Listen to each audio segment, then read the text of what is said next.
Good morning. It's 8:30. Call to order the Franklin County Board of Commissioners meeting. Commissioner Howard, Present.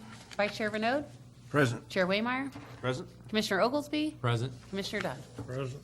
If you'd please stand and join me for the Pledge of Allegiance, remain standing for the invocation led by Reverend Walker of the Bethany Chapel Church.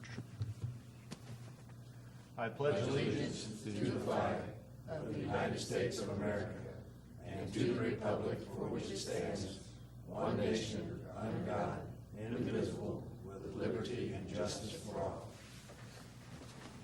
Bethany Chapel Baptist Church, right? All right. As we bow our heads, Heavenly Father, we come to you today asking for your guidance, your wisdom, and your support as we begin this meeting.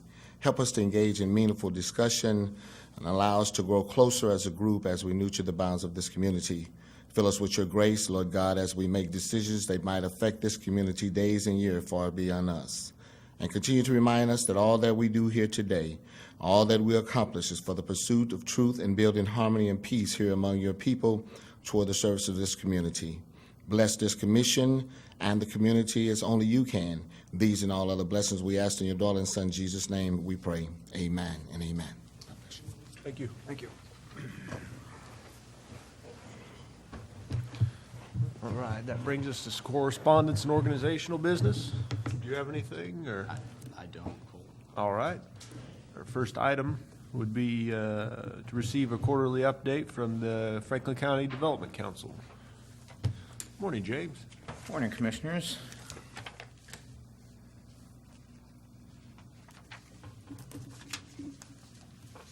All right. Okay. As you know, it's time for the typical quarterly update. Just to give you an update on where we're sitting at with pending projects. Right now, we have 6 pending leads currently that are open and active. Those 6 pending leads represent 893 potential jobs. It represents $21 million in annual payroll and $134 million in capital investment within the community. Like I said, these are pending leads. Obviously, not all of them, if any, may come through, but this just kind of gives you a snapshot of the type of interest that we're getting. Of those 6 leads, just to give you a breakdown, 2 of those leads are manufacturing. 2 of them are hospitality. One is a small office project, and then one is a dining/restaurant project that has their eyes on the community. And so we're kind of evenly split right now with what's been coming down. We did actually have 7 pending leads up until late last week, and just received word on Friday, late Friday, that one of the projects that we had submitted for a manufacturing and distribution project, their geographical scope of where they were looking changed just a little bit, and at this point, Ottawa, Franklin County is too far south and west of where they're currently looking now. So. And that was when we were working with Casey Smartport with, and Chris let me know that if anything changes, he would definitely let us know. So that was another manufacturing distribution project. So that kind of gives you an idea of where we're sitting now and what kind of interest that we're getting from different types of projects. As you all know, at the beginning of January, FCDC approved the marketing strategy for the new industrial park going forward. And I believe all of you were at the most recent meeting where you got an update on just exactly what that marketing strategy entailed. Just to give you a quick review, the first main portion of it is the Story Brand Workshop, and that's really going to frame how we tell our story, not only about the property itself, but the community, the county in general. and what we have to offer here. One of the major components of this in year one is a new website. We're in the process of working through that right now. Our website's going to be completely redesigned. It's going to be mobile friendly. As Jeff expressed to you guys at the meeting last week, that site selectors, they're doing 80% of their work online before they're even picking up the phone and calling one of the community representatives or even regional representatives when you talk about our partners up at KCADC or KC Smartport. So this is really our opportunity to make the first impression that we can, the best first impression that we can. So another component of that is a new project tracker. In the past, we've never had any type of formal basically client management system or anything like that. All of the reporting had been done on, spreadsheets. Contact Manager was done through Outlook, and it's all on a computer that is a standalone computer in my office that's not backed up. So if anything were to happen with that, we'd lose everything. So this is an online database for all project leads. It really enhances the reporting that we're able to do on these leads. As far as, like the things that I just mentioned to you, the total investment, potential jobs, payroll, you can really dive in there and as far as project type, industry type, even track all the way back to where you're getting the leads from. We just had the training on that on Friday, and I can tell you that it is going to be so much better than anything that we've used in the past. And so I'm excited for you to see the reporting that comes from that as well, too. And then, as we talked about the industry conferences, there's three main ones that are on the schedule for this year. The first one is SEDC Meet the Consultants. That'll be held in Atlanta in April. And that's really an opportunity for me to go as a participant and get face-to-face with site selectors that represent a 17-state region, which Kansas is one of them, and really start to build those personal relationships with them. You start to fill them in on what we have here in Franklin County as far as inventory when it comes to buildings and ground and potential sites for potential projects, and really just kind of start to lay the foundation and the groundwork to start to build some more of those personally developed leads to come in. The next one is the TDANA, which is the Transload Distribution Association of North America. That one will be in Kansas City the first week of May. That's really going to be people that deal with transload distribution facilities. You're going to see site selectors there. You're going to see real estate professionals there, but you're also going to see the decision makers there that make the final call on where some of these bigger projects decide to land at. So another good opportunity to get some face time and really start to build those relationships. And then the last one is the CSCMP annual conference, which is the Council of Supply Chain Management Professionals. Same type of thing. Those are going to be your supply chain executives, people like Amazon, your other distributors, whether it be in the automotive industry or warehouse industry, retail industry, anything that deals with supply chain and moving freight and product and things of that nature. So that's kind of where we're sitting at right now. We just finished the online workshop for the Story brand. That's really going to craft everything going forward as far as our digital collateral that we put together. As far as our website, we're hoping that we'll have the website done and ready to go by July. It'll probably be a 3 to 4 month process to completely redesign it and get it to where it needs to be. And so hopefully by then we'll have something to roll out to you guys with that as well. At the end of January, we just had our board retreat. I know Colt and Derek were both participants in that.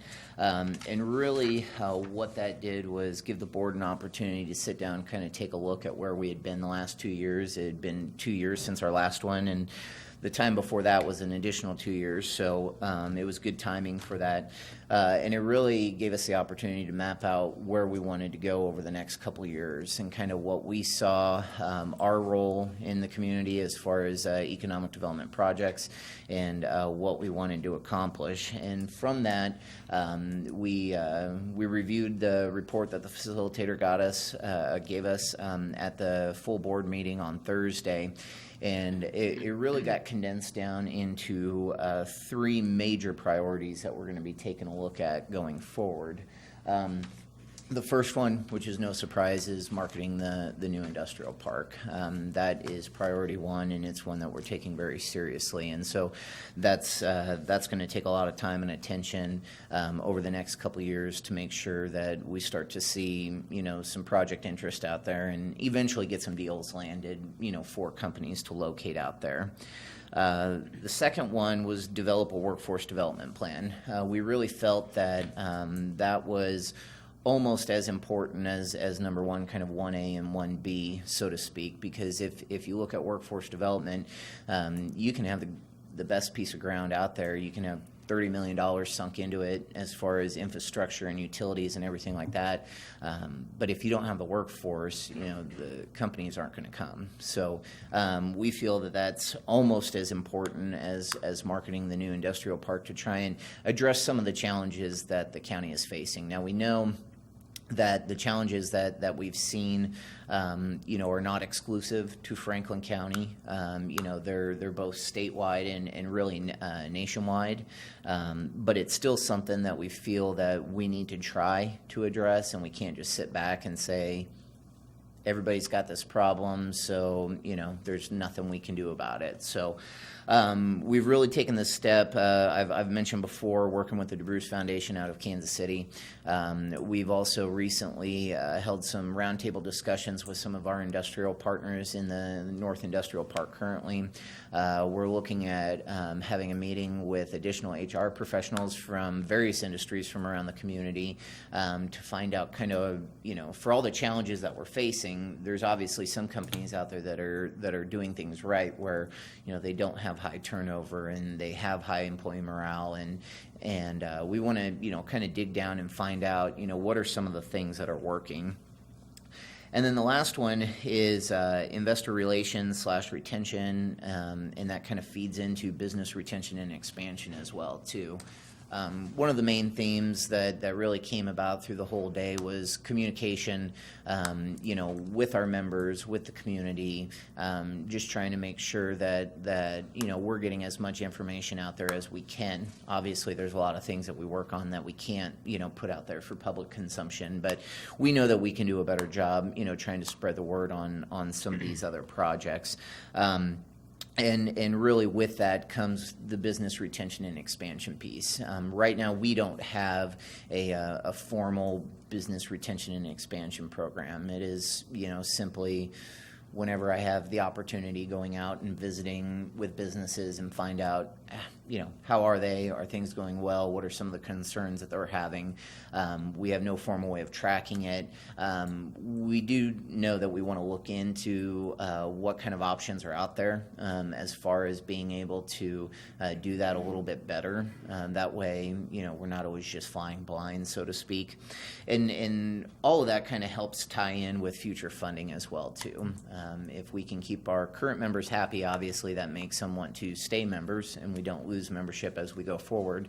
But as we work with other businesses throughout the county that may not be members of ours, we add value a little bit to what it means to be an FCDC member, and hopefully can show them that there is value to becoming an investor in the organization, and we can drive membership a little bit that way as well too.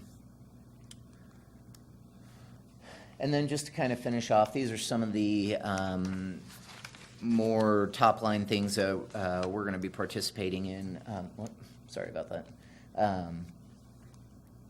Over the next couple months. Obviously, the KCADC ED Alliance, we're very active with that organization and try and make all those events as much as possible. You know, KCADC is one of the biggest regional partners out there as far as driving project leads down here to us. I've been invited to Topeka to participate in a Kansas Department of Commerce Workforce Roundtable. Really ties into what we're doing here locally with trying to address some of the workforce development concerns that we have. We have our executive board meeting on March 7th. On March 8th, we have the next DeBruce Foundation meeting. I mentioned in April is the Meet the Consultants conference down in Atlanta. And then one thing that we're starting this year to kind of touch on the investor relations and retention and communication is we're going to be starting a spring investors briefing where we invite all our membership, to really, be able to get some information on the projects FCDC is working on. For this first one, we're hoping that they get an in-depth update on where we're at with the marketing of the new industrial park, give the city and the county the opportunity to give updates on where the actual infrastructure's at, what phase we're at by then. And back to just trying to add value to the membership a little bit. We have our fall annual banquet, but that's really about it for membership activities. So we just want to try and open up those lines of communication a little bit. So, and that kind of brings to the end my quarterly update. Now we'll open it up for any questions or comments that anybody may have. Question, on the first one, we had 6 pending leads. Of those 6, how many would be looking at the industrial park or as opposed to other areas in the county? For right now, the one project lead that we just got feedback on Friday, that was one that we had submitted the industrial park for, and so of the 2 manufacturing leads right now, one of them we did submit the industrial park. The other one was a smaller type project. They only needed 10 to 15 acres. So we submitted a different site that we thought would work a little bit better on that. Obviously the hospitality small office and dining really doesn't fit into what we're doing there. So that's the one of the 2 we have right now. Okay, and then of those, of anything that would come in, typically what would be the amount of time before they'd be up and operating? Unless they already had a building they were going to move into, assuming they don't have a building they're going to move into.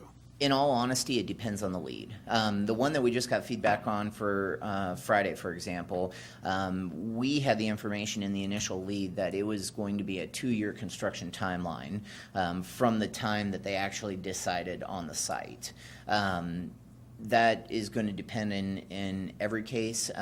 For example, we had a lead that we had submitted the new industrial park for way back in last May. It was actually, I think, the first lead that came down after I had started in this position. And it was a major project. It would have taken up almost the entire 300 acres out there. We, because of workforce concerns, didn't make the cut, but that was something KCADC was working very hard on trying to get to the region. Just recently found out within the last 3 weeks that project had been indefinitely shelved, that they're not even looking at locating anywhere. So that's another example where you can invest 8 months into something and then all of a sudden they decide, well, we're not going to do anything at this time. So I wish there was a standard, but unfortunately there's not. It's just But 2 years is going to be a realistic time frame for anybody to come in and start and then get something built up and be ready to run, probably. I mean, I can't imagine being... Most likely. I mean, the ones that do come down and they have some type of timeline, anywhere from 1 year to 2 years, depending on the size of building and everything. You also talked about, for instance, in Edgerton, one business locating there as opposed to another location in the city because Right. they could get shovel in the ground a month earlier. Right, and when these leads come in, I mean, the big thing that they look at first and foremost is speed to market. You know, that's why when leads come down, they want, you know, shovel-ready ground. And you guys know this, the city knows that. It's why we're doing what we're doing out at the industrial park with putting the utilities and the infrastructure out there, because they don't want to have to wait on that. And so, and Colt's right, I gave an example the other day. Amazon, for example, you know, they ended up in Edgerton because they could actually be up and going there 1 month sooner than the other site that they were looking at. So in some cases, it's really a matter of, it can be a matter of weeks. You know, is one site going to be ready a few weeks sooner than the other? That can make the difference. Any other questions for James? A good presentation. Appreciate your time. Thank you. All right. Our next item is to receive a Community Partners monthly update from the Ottawa Area Chamber of Commerce regarding tourism promotion.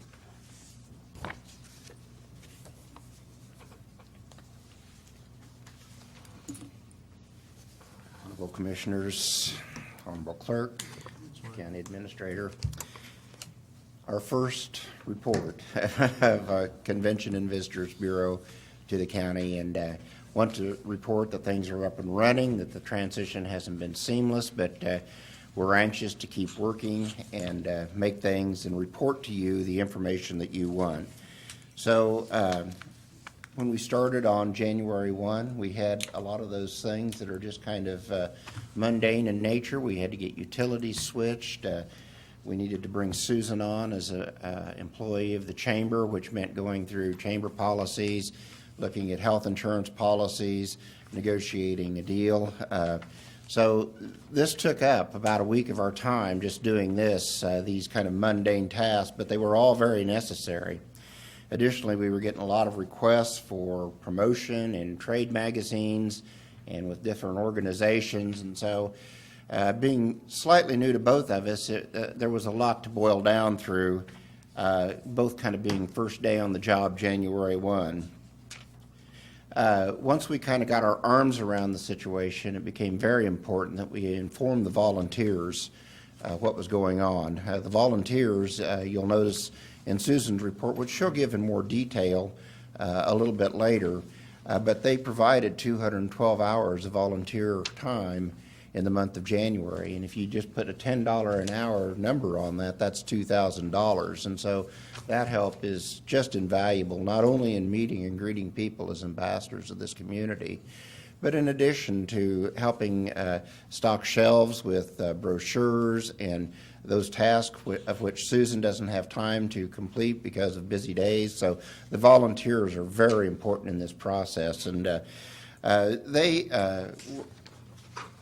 I guess I'll characterize it, maybe felt a little bit in the lurch coming through all this, like they weren't getting the information that they felt they deserved. And so we had a meeting with them, provided refreshments, and I expect that meeting went on an hour and a half, 2 hours, and no questions were off the table, and we had good conversation. And at the end of the day, I believe most of our volunteers stayed and continued to work for the organization, so that was very positive. We still are getting a lot of questions about promotion. You know, if you recall the original presentation that the chamber made, we talked a lot about branding the community with rails and trails. There's the need to look at web page and create more social media. And Susan and I didn't feel, as a team of two, really adequate to sit down and talk about this. So we put together an initial advisory committee, which I've described to you in the content of my report.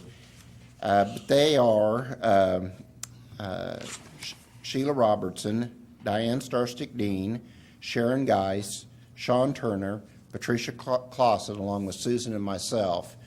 And while this group has no official status and we haven't asked for any kind of blessing from you or the Chamber Board, we just needed a committee that we could start bouncing some things off of to get some ideas. We tried to look for people that were involved in the community in a variety of ways. Sheila is involved with the Health Department and the Active Transportation. Diana is the curator or the main employee of the Franklin County museum with the Historical Society. Ms. Clausen works in the hotel industry. Sean Turner has a downtown business which is looking to bring in people from out of town. Sharon Geis has the bed and breakfast north of our community. So we felt these were people that were germane to the conversation, and so we started bringing them together to kind of help us formulate some ideas. And what we know is that we need more people at the table. And in addition to that, I think it's important that this body is involved in that conversation for how you see that group materializing. I reviewed state statute, and the state statute recommends a board of 12 of people that are involved with and associated with travel, with who are their business lives may be enhanced by people coming and traveling to the community. So we understand this is a big issue going forward, and we need to get there quickly, simply because there's a lot of these larger conversations that are needing to take place. We've kind of had a month ramp up, and really we haven't even started that discussion yet. We just know that it needs to happen.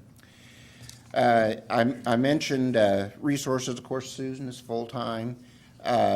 It currently takes me about 20 to 25 hours of my time working for the travel industry right now. And then, of course, the 212 hours that I mentioned that are volunteer hours. I included the income and expense report that's attached to my report.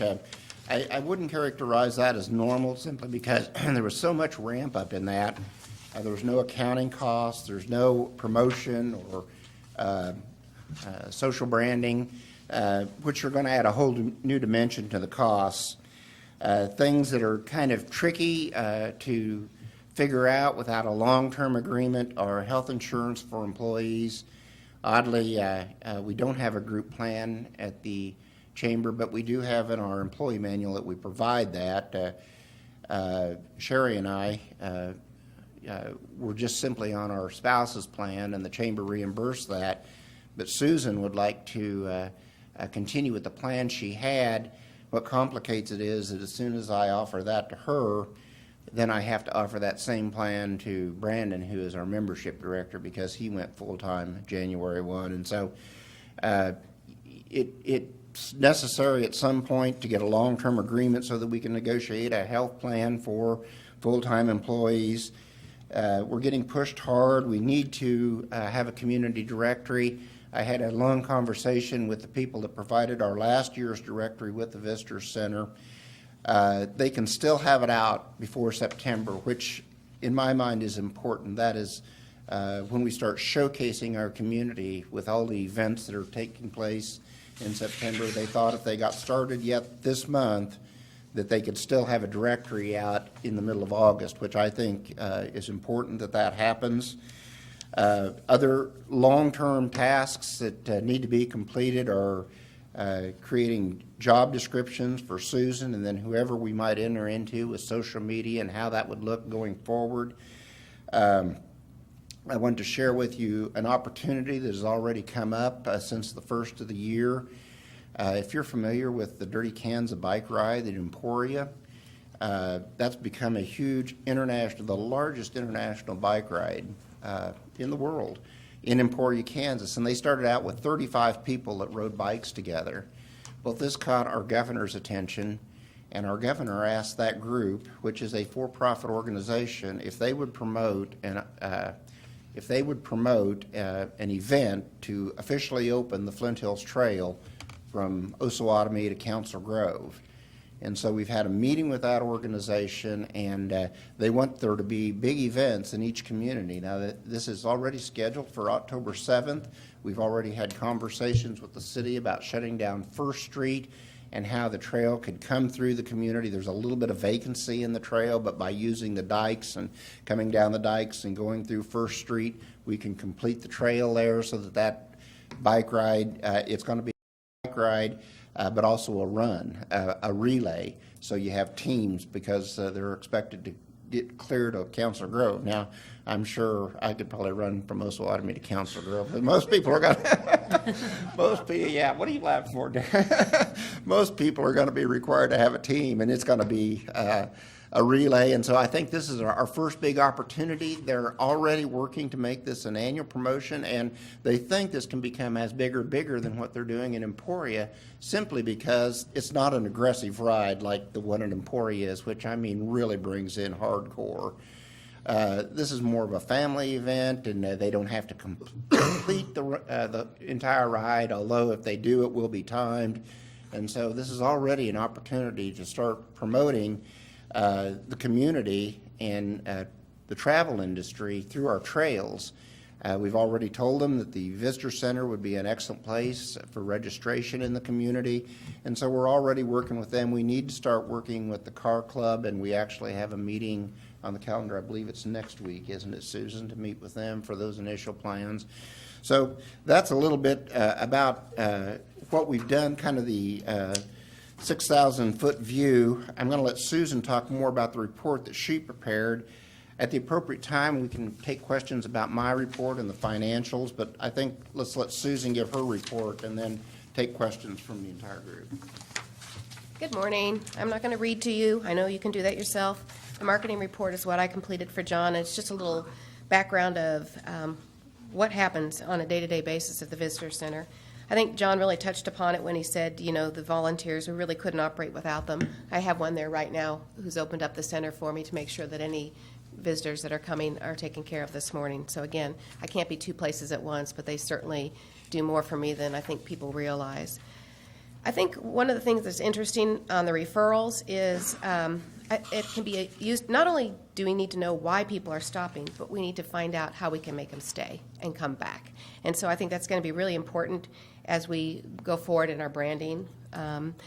Why are people stopping? Well, they might stop for the restroom, but then we suggest that, hey, have you had lunch yet? Why don't you go down to, you know, Smoke Creations or something like that. We've got to get them in, we've got to keep them here, and we've got to make them come back. So I think while this information is interesting, that, you know, 5 people were asking for directions, it's also an important tool as we go forward with our branding. Our guest book, we ask people to sign, and one of the things that's always very interesting to me, especially, you know, I try to go out and greet every visitor that comes into the center if I'm available to, is a lot of people from this community say, oh, I'm from here, I don't need to sign, I'm not really a visitor. And I think one of the things that we need to do, and we've talked about this in our tourism committee, is that we need to make this more a community-centered building. Therefore, it will be better used, better utilized. People will feel that this is their community building. And again, it would help too with our branding, that this is the community and we care about everybody in the community, not just visitors that are coming to the center. We've been actively soliciting people to come to use our room. It's an excellent place for a business meeting. We had Ottawa University Provost meeting just the other day. They really love the facility. They can come in and out. They have a back door. It's comfortable. It's quiet. And they really appreciated the opportunity to meet there. Kaw Valley Greenhouses are back. This is, I believe, their 3rd year using our facility to interview for their positions, so that's great to have them back. I currently have ARC Physical Therapy there this morning. They do all the interviews for Price Chopper, and so they come in and do a physical for those people that are applying at Price Chopper. So again, a great opportunity to partner with our community. I just had a contact with a young lady at K-State, and they're actually coming in March and having a breakfast with us and using our facility as well. And we also try to make sure that the local community is able to use our room. Part of the past is signed up to have their monthly meetings there, so it's great that we can partner with the people that are providing tourism by bringing people in, and we can lend a hand with that as well. We're busy working on our new quilt block committee. People are very interested in putting up blocks. I have a lot of people calling me and saying, I've got one, I want to have it be on the list. We're looking at how we're going to go forward. There's currently 41 blocks, and it's exciting to think that it's still growing and very popular.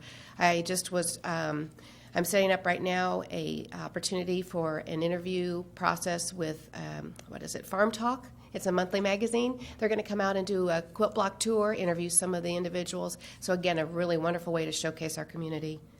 We're revamping our popular antique brochure. Antique shops move in and out, and it's very popular, brings a lot of people just to Franklin County just to do one thing. And it's important, again, when they come in that they do more than one. So we're working on that. We have a meetings and facilities brochure, and we're working on updating that as well. With the graduation and wedding season coming, we want to make sure that not only is that information in people's hands, but it's online as well. So we're putting all that information online. We're going to be at the COFO show. We're going to be at the health fair. We have signed up to participate in the Kansas Sampler. It's all things Kansas, all things rural. It's going to be in Winfield, and it'll be the last one, so it'll be a great opportunity again to showcase our community, and we hope to have some more branding materials at that point. But again, that takes money, and that takes time, and that takes planning. And I think right now we feel a little bit out there as to knowing how everything's going to go forward. But certainly appreciate your time and open up any questions. Just to summarize everything, and in looking at the financials, you see it was approximately $10,000 to run the Visitor Center for the first month. There was no accounting charges in there. There was no branding or promotion in there either. So I wouldn't call it normal, but I would call it a start. I also want to say that both the clerk's office and the county administrator have been very available, and I really appreciate. Without that communication, while at times we feel we've got a lot of things going on, without that communication with both of them, it would be a lot harder. So I appreciate that. And I guess we look forward to negotiating a longer-term agreement, and would appreciate any questions that you have regarding anything. Well, I have one quick question, John. It shows on Susan's report 4 different businesses used room rental. And then finance part, on the rent income, it shows nothing. Is the gift shop up and running? Not at this point. We had to clear everything out, and we have to make sure we have a proper ID in order to do that. And again, that when I purchase items, that costs money. Right. That, I can't just buy one T-shirt. I have to order 10 or 20. And in the long haul, I don't know. I understand getting started. My deal is, in the past, we had some issues because we was unable to separate what was like this rent for the rooms, for the gift shop, between that and the transient guest tax money at the end. So let me describe to you the way I've set this up. We have established 2 bank accounts at Kansas State Bank. One is solely and only the transient guest fund, the $10,000, and then we had another payment there at the 1st of February. The other fund, we have put money that we receive from promotions, room rents, and that has gone into just a separate checking account. Today, I don't even have checks for that account, so that account remains there in full as we try to figure out. But also, I would anticipate that being a fund where once we do get a sales tax number established, once we do establish inventory, that those funds would flow into that second account. I would anticipate additional money from promotions flowing into that account. And the signers on those accounts are the Chamber Board of Trustees. I mean, my executive committee are the ones that, and it's they're dual signature accounts. That's good. Just So- wanted to make sure we were able to track where it's Right. coming from. And as you see the reports coming forward, it'll show the 2 bank accounts on the financials. The second bank account I didn't get established until last week, and even though some of that income came in January, it wasn't reflected because we just didn't know what to do with it. I didn't want to put it in the transient guest fund, so it actually was income in January that's not reflected in the financials because it was just unrecorded, but now has been recorded when I established that bank account in February, and so that'll be reflected in the February report then. So that's good. And I have agreements with these, and I do invoices and bill them because the people that come to the meetings aren't the ones that write the checks. So I do have that, and you're welcome to come take a look at any of those copies if you need to. That is a tremendous facility out there that is underutilized, but I was surprised at some of the people or organizations that do know about that and use that facility. So that's definitely something that we want to hit going forward. It is a community building, and so we want people to realize that it's there for whatever needs they might have. I mean, Susan has described that it's used for baby showers, dinners, job interviews, so it's a great facility. I have a question, John. In the event that we enter into an annual agreement and we arrive at an agreed-upon amount of TGT dollars, let's say at the end of any given year you have established a reserve, however large or small, is it your intention then to keep those reserve funds in that TGT bank account and still consider that TGT, or would you then move that over into your other account and consider that something else? I consider TGT money to be public funds, and as such, in my mind, they always are the property, or the responsibility, might be a better word, of the government body that is that levies that tax. So in this instance, the county commission. The other bank account would be a conversation that I think we need to have to better understand about those dollars. I don't ever see moving transient guest tax into the other fund, except and only if it's a reimbursement of something, which will be described and accounted. But in my mind, transient guest tax is a public fund, and as such needs to be treated as such, and is always the responsibility of the taxing entity which levies the tax. Very good, thank you. John, what's depreciation expense? What does that involve? On the financials,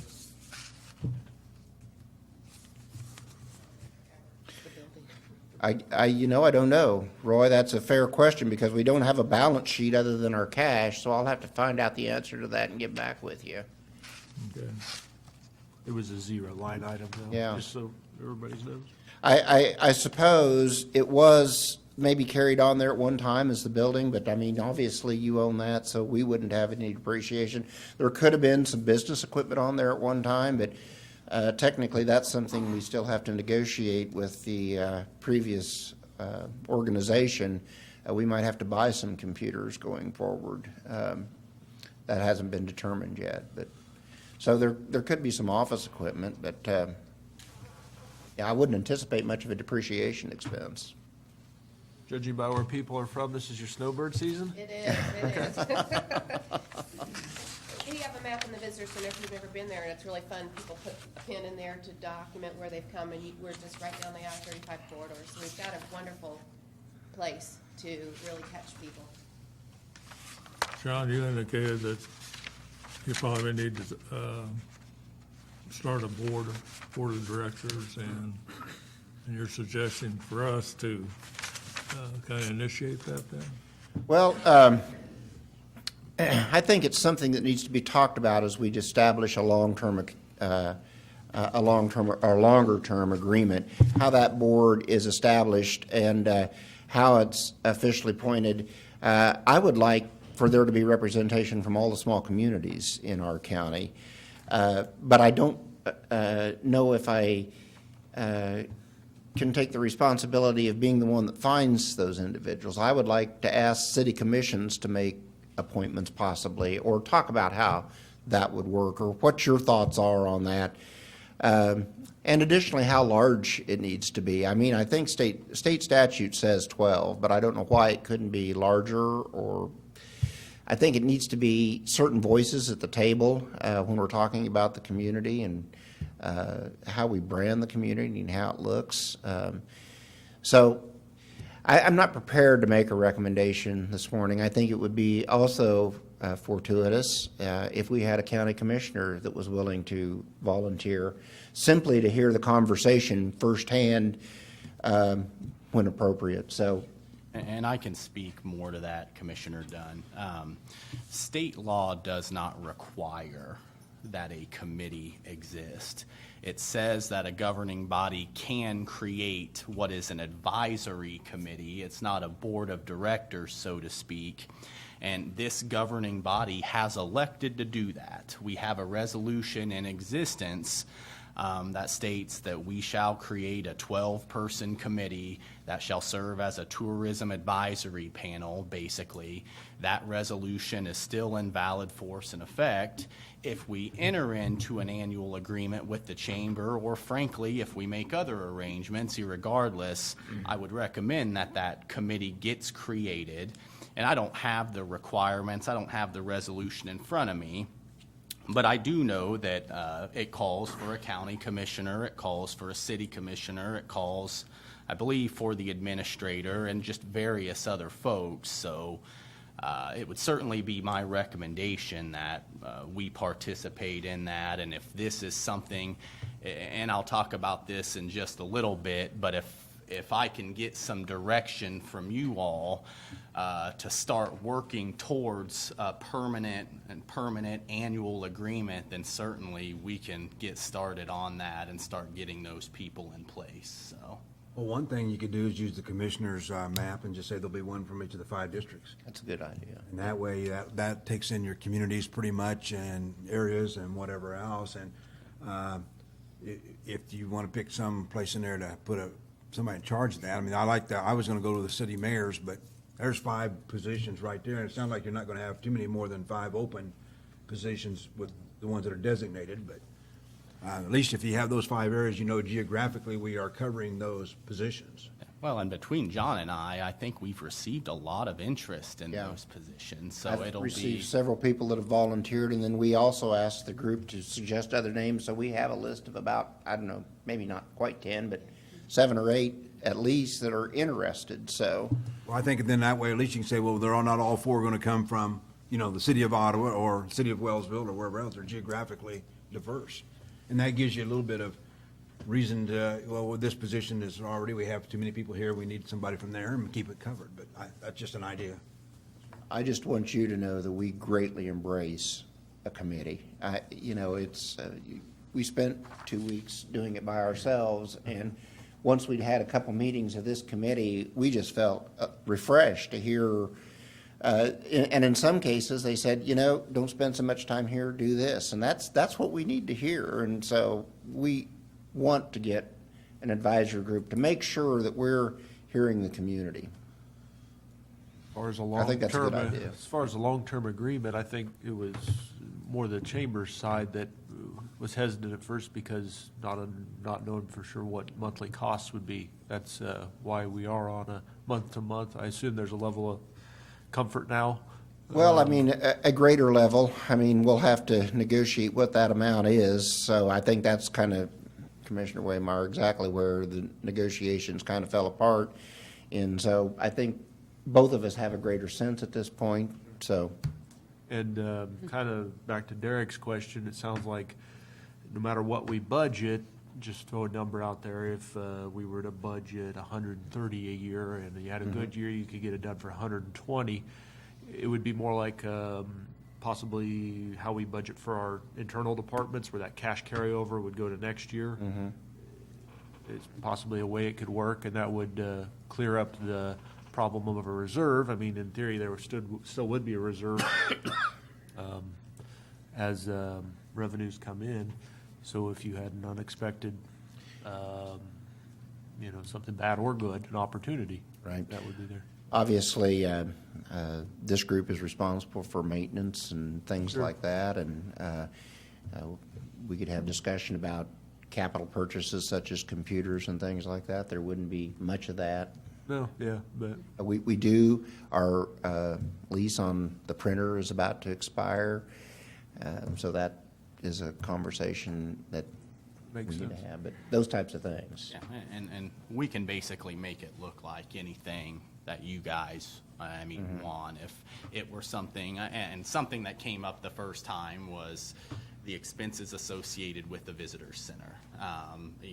If it needs a new roof or, parking lot needs something done or just routine maintenance.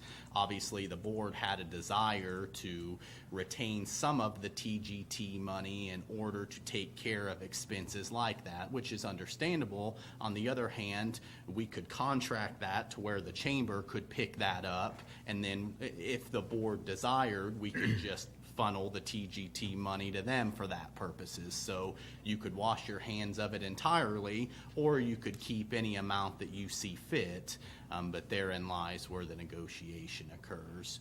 But one thing that I do want to say, I've had several people reach out to me, and I know this has been a hard process for a lot of people, and this is something that folks are understandably very passionate about. And I think, and I've had several conversations with Susan, and I admire her courage for agreeing to step in a time that's been very uncertain. I mean, the last couple of years have seen a lot of transition. And I think so many of the volunteers that are keeping that place going have put their faith in her, and she in turn has put her faith in John and in me and in us, hoping that we can get something done. So I would like to start working on something that is of a longer duration to just help start establishing some peace of mind there and to start us working on more stability, because I do think the rapport's there. I mean, the rapport between, and Susan's an employee of the chamber, but to the extent that she has questions, we're comfortable conversing. John and I are very comfortable conversing. Like, I don't think there are the transparency concerns that maybe existed or were perceived before. Like, I'm not seeing anything that gives me reason to believe that those are there now. So just something to take into consideration, I suppose. But On a personal note, I really believe that for the time being, in the short term, without them having any financial background and stuff, that if there's something that needs to be done, that they shouldn't be handicapped by a budget that says we don't have the money, we can't buy stuff to put on our shelves to sell, we can't do this. Obviously, some startup, I would certainly support them being able to go to you or come on or whatever it is to say, well, I don't want anything to be halted or slowed down because of a budget right now that's not there. Which would, as you say, items purchased for resale, those types of things. I would certainly think above beyond that what we're talking about, at least as we get going. That's just my personal feeling. So I guess Derek had a question, more or less. Is there a level of comfort to move forward? And My question is, John, how much more information do you think, or time do you think you need to come up with what you think is going to be the dollar amount per month to I guess as long, I tell you, that's a fair question. And I think one way that I would answer it is that one thing that I've gained in this first month is a strong working relationship with the county administrator that I really appreciate.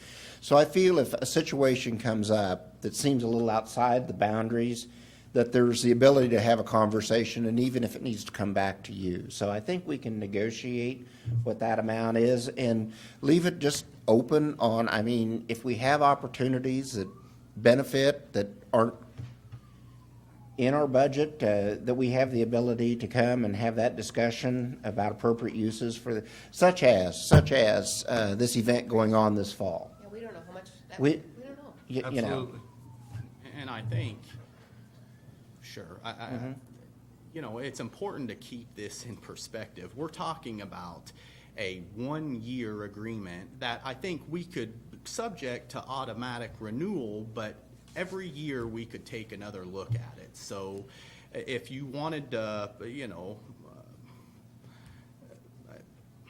I guess this first year, because we don't know, like, go what we think might be high just so we can ensure that that's there. Like, I have enough trust in John and in Susan that they're, if it doesn't cost that amount, they're not going to spend up to that amount just so they can turn around next year and say, or conversely, we can go at a more modest number, and then each month, John and I can continue to have these discussions and make allocations as we see fit. And then those the dollars will remain pure. I mean, they'll.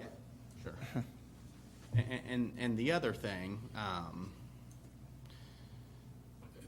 it's also, I think, important for the public to hear that I'm just asking for some indication that a long-term agreement is something that you would find ideal. That is just to start putting bones together. Like it's, of course, before any official action gets taken, that goes on an agenda. We come in, we discuss it, we ask John questions, you ask me questions, he asks you questions, and then should you decide to do it, the official action would get taken at that meeting. This is just to allow us and John's attorney to start getting the bones in place so that we're not in the same place at the end of March that we were at the end of December, where everyone's scrambling. Susan's pulling her hair out because she doesn't know what's going on. Like, it's more to just start establishing some stability for these services, which I think is long overdue.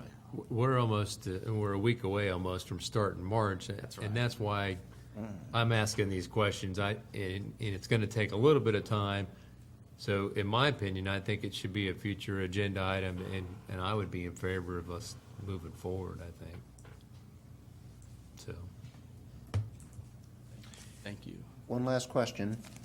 How was the report? Do you want more information, less information? Financials will obviously get more meat on them going forward. I thought it was good. Okay. Yeah. Thank you. Yeah, thanks for coming in. Thank you for everything you're doing. All right, that brings us to public comment. Citizen desiring to speak on an item not on the agenda may do so at this time. Discussion is limited to 5 minutes, and the commission will not take action or discuss items at this time. Discussion should be limited to matters of county commission business, and public comment is not permitted in regards to personnel matters or pending legal matters. Items introduced under public comment may become agenda items at a later date. Sherry Geis. Good morning. Morning. Morning. I just want to give this to you. This is that charter resolution that they've been talking about, 96-1, which spells out the 12-member committee that you all are still supposed to have.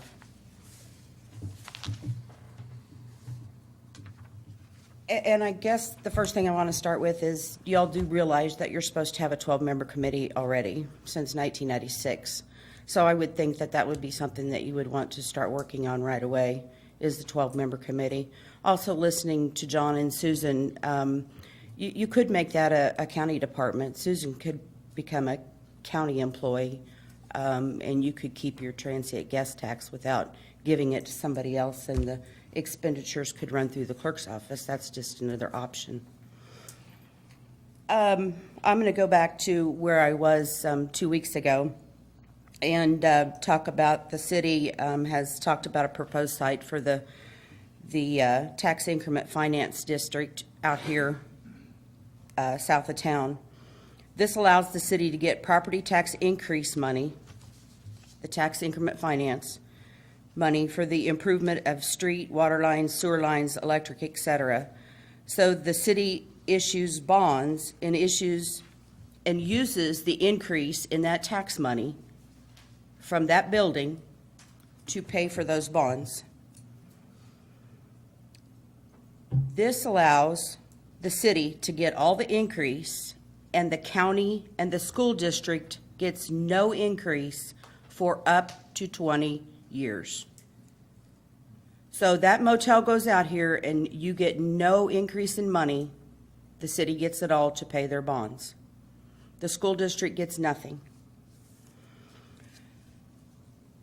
I wondered why there was nothing talked about on neighborhood revitalization. It has been said that that area is blighted. How come it wasn't considered into neighborhood revitalization to promote the community?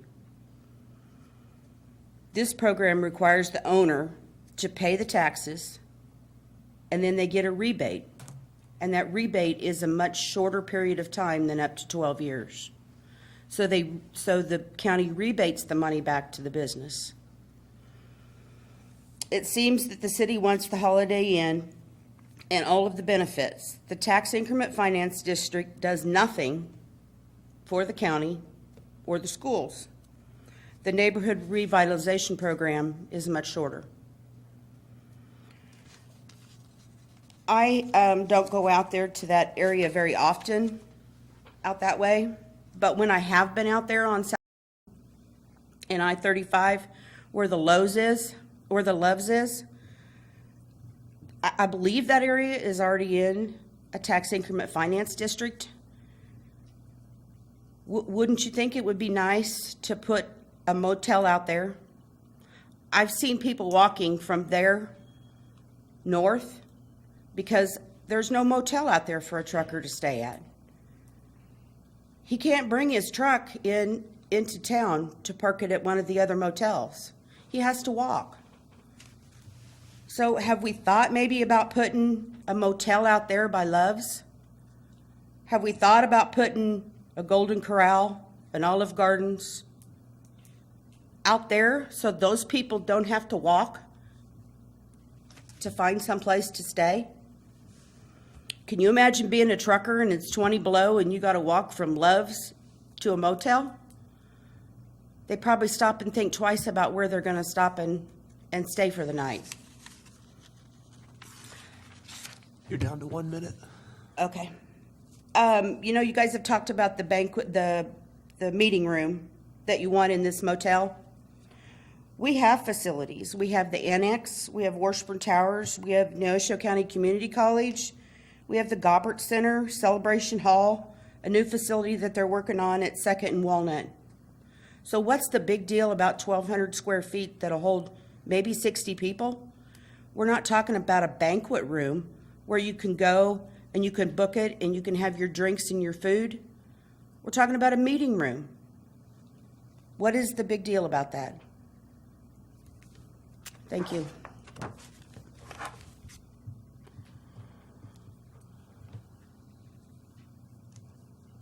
Jean Hurt.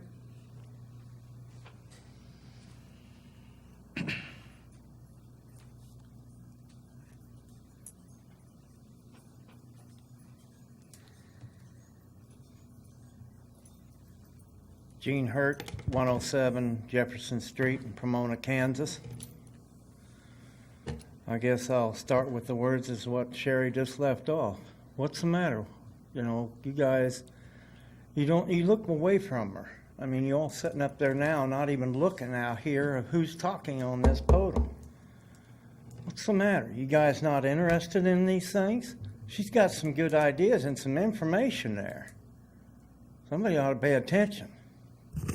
Okay, now, James came up here earlier, talked about the industrial park out there. Well, you talked about it, and nothing's been done yet. Okay, now when is the preparing shovel ready by putting out the necessary items to be put in the ground out there before hopefully these people might come in? You think it's just going to happen just like that? It won't. And how are you going to lay them out there? Are you going to just put a road out there and hope for the best, or what? Maybe they'll take the whole thing and maybe they won't like how you done it out there. Anybody thought about that? Really. You keep talking about it, but nothing. I don't see anything anywhere. It's going to be some big success. I hope it will, but I don't know whether it will or not. So, I'd like to have some more information sometime soon telling us how it's going to be done out there and arranged. We've not heard anything how it's going to be arranged out there. The other thing is, what Sherry left off there too, is the transient guest tax. So where are we now? Again, I asked about that last week, and I'm going to ask about it now again. So what's the city and you going to do about making your final decision here in this chambers?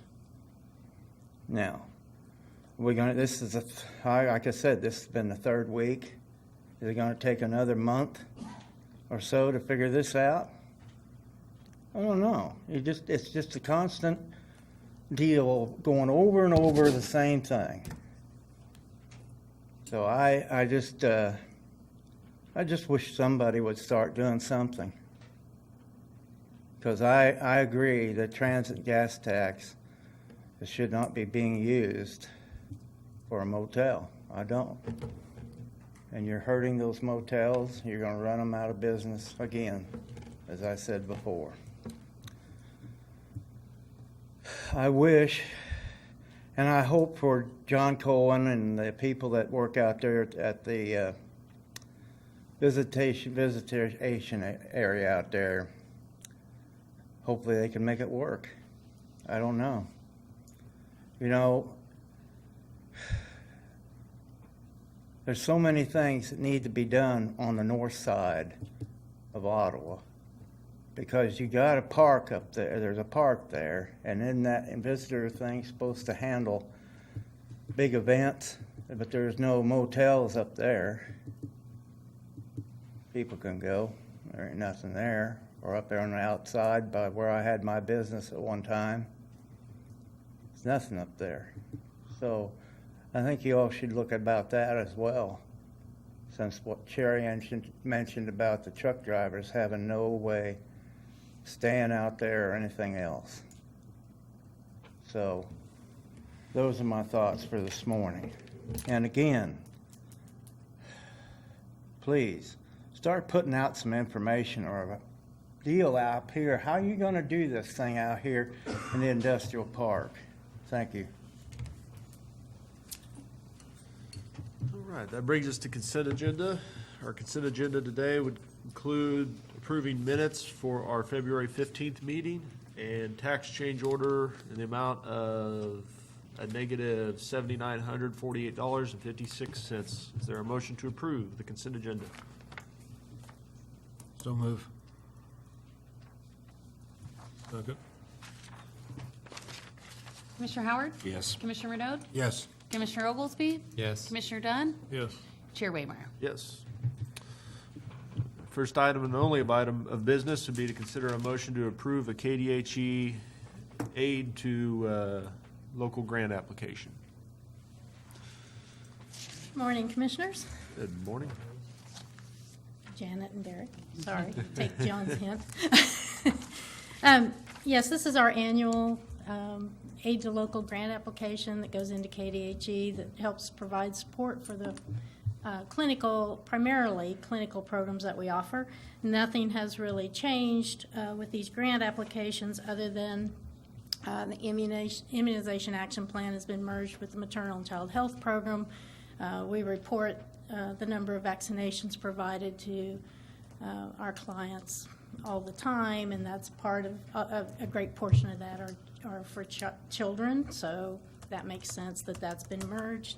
One of the good things is that they did increase, because we do such a large number of vaccinations in our county, they did increase the amount they're awarding us. So that's good. We'll take that $5,000. Helps offset some of the costs for those who are uninsured and that type of thing. So there's, other than that, there's not a lot different. These are estimates of what they'll award. State formula will vary. Probably we will not get that amount of money this year because our tax base was decreased in the budget. So when that happens, we lose some of those funds at a proportional amount. But I apply for them anyway. You know, maybe they'll miss it. But I would entertain any questions you may have regarding the grants that we operate under.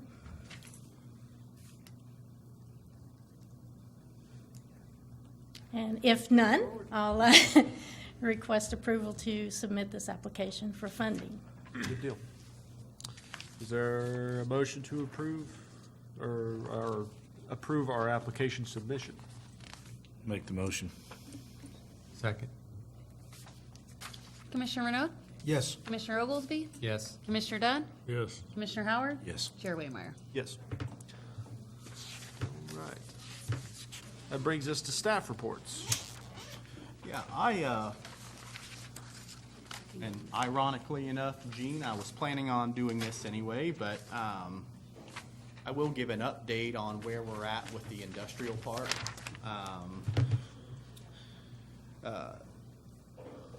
Obviously, ground is not being moved out there at this juncture, but that's not to say that work isn't being done.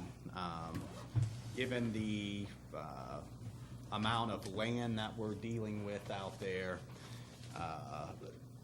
it requires an enormous amount of engineering services. So engineering, you know, the roads and the bridges and the utilities and where they're gonna be located, what to do with any wetlands issues, the permitting. There's so many things that have to be completed before ground can actually be moved. And that's something that I work on a weekly, if not a daily basis. So, and I know the city has an enormous amount of staff that's doing the same thing. I mean, this is involving me and the planning director, the public works director, the city manager, city public works, city planning. We frequently meet with Bartlett and West. We are tentatively scheduled, and again, given a project of this size, it's not uncommon for there to be delays, but we're tentatively scheduled to start breaking ground potentially as early as late this summer, because we're about 90% through the engineering plans now, and that's what we need. I mean, we need to have the engineers tell us what we need to build in order for us to contract that out and get it built. So that's really where that is in terms of county tax dollars and what this board has agreed to do. We are primarily responsible for improving Kingman and Montana.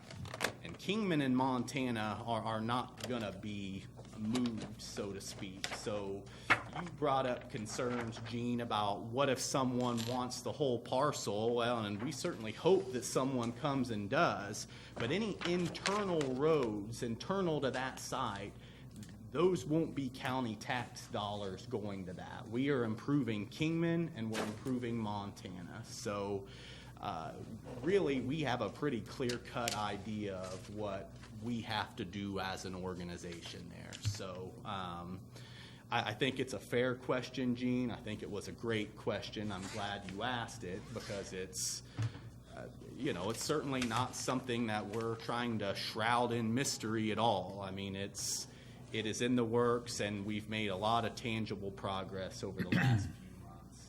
And I think we're only going to continue to get busier, and the work we're doing is only going to increasingly become more public. So certainly would always welcome questions on the industrial park.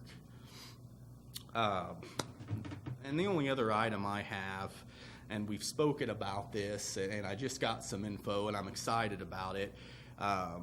We've talked about the Magna Carta exhibit coming to the old courthouse.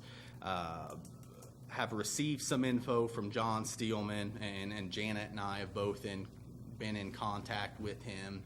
They are coming to set that up in our old courtroom, I believe the 28th, the last day of February. It's going to be up the whole month of March, and it's my understanding that there are, I believe, 5 separate exhibits, so to speak, that kind of walk through the history of that. We're in the process of assisting John Steelman and the AG's office with a press release that will, of course, send all the schools, the city. We'll ask the Herald and COFO to run that. I think it'll be great. I think it'll bring people into the courthouse, great educational purpose, and so certainly excited about that. But that's currently all I have.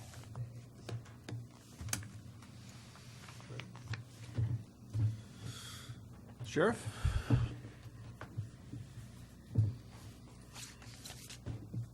Commissioners, if I could piggyback on what the administrator was just talking about, I was at a conference recently where the Kansas Attorney General actually talked about that exhibit coming here and was encouraging people throughout the state to come and visit and take advantage of that opportunity. So I think you're right. I think it'll be good for our community. As you're probably aware, a few months ago, we provided a public training on an active shooter training that we did free of charge to the public. Did that at the Ottawa Middle School. That filled up. We had 80 participants at that time. Since then, we have been providing the same training to several different businesses and schools throughout the county. We've been asked to host it again, open to the public, and we've worked with the Ottawa Middle School on when we're going to be able to do that. We're going to do that on March 18th. It's a Saturday. We'll have 2 sessions again, so we can accommodate another 80 students in that. Again, this is something we provide, a service that the Sheriff's Office provides to the community free of charge. We are teaming up with the Gun Guys to do this again. They help with some manpower things because it takes a lot of people to put something like this on. So Gun Guys has teamed up with us as well as the school district, and so we're pretty excited about being able to offer it again.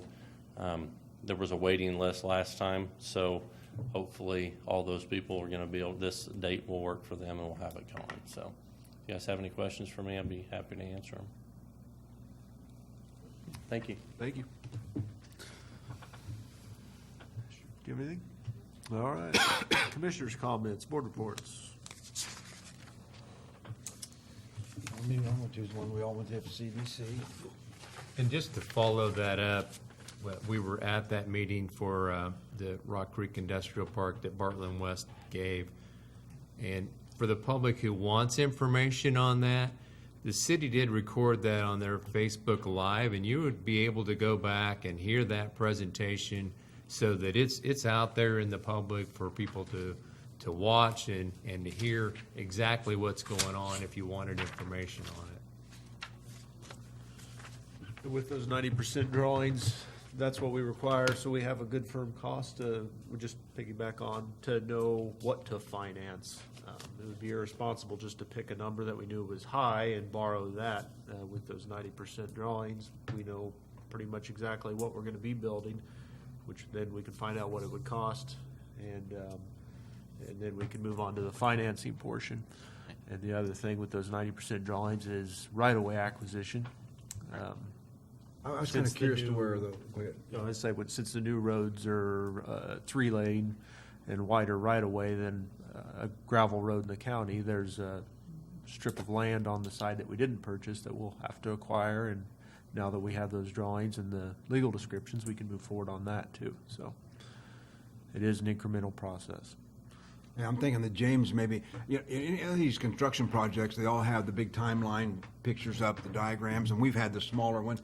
And I don't know if we have any in the county. I'm sure James and maybe Bartlett West, they all have those. Maybe if we had one of those timelines somewhere in one of the offices or areas where people could look at that time, it's just a reminder to all of us that, oh yeah, this is when the date that these are supposed to be done and then done. And I'd kind of like to see one somewhere other than an 8.5 by 11, you know, maybe on a wall or someplace in the county that helps us. I'm sure Jim Haig probably has some idea there, you know, what their part is, but anyway, it's just a suggestion that maybe we come up with one of those. Well, and to piggyback on what Commissioner Waymire stated, and I want the board to know that while I'm still waiting on a more concrete estimate of what this is going to cost, that's not to say that we've been sitting on our hands. We most certainly haven't. Janet and I, along with Colton, have met with our financial advisor. I've met with bond counsel. We've already got a bond calendar proposed. Like, we've got the framework in place. At this point, it's really just plugging the numbers in. And again, we're not behind the 8 ball at all in terms of time, so we have all the incentive in the world to just sit back and wait until we have a good idea of what those costs are going to be. And that is, you know, you want to be sure, obviously, because you have to finance enough, yet as Colton said, you don't want to finance too much. So, but I would like the board and the public to know that we're in a position to jump on that as soon as we have those numbers, so. All right. Anyone else? Commission comments? Board reports? I went to ECAN board meeting last night. Didn't have a quorum to take any action, but we did have a presentation from the auditor about the audit and listened to that, and did discuss some of the items that will be on a future agenda, take action on. They're looking at what the state's gonna do.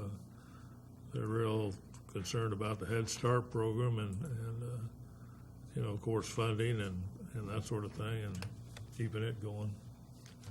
As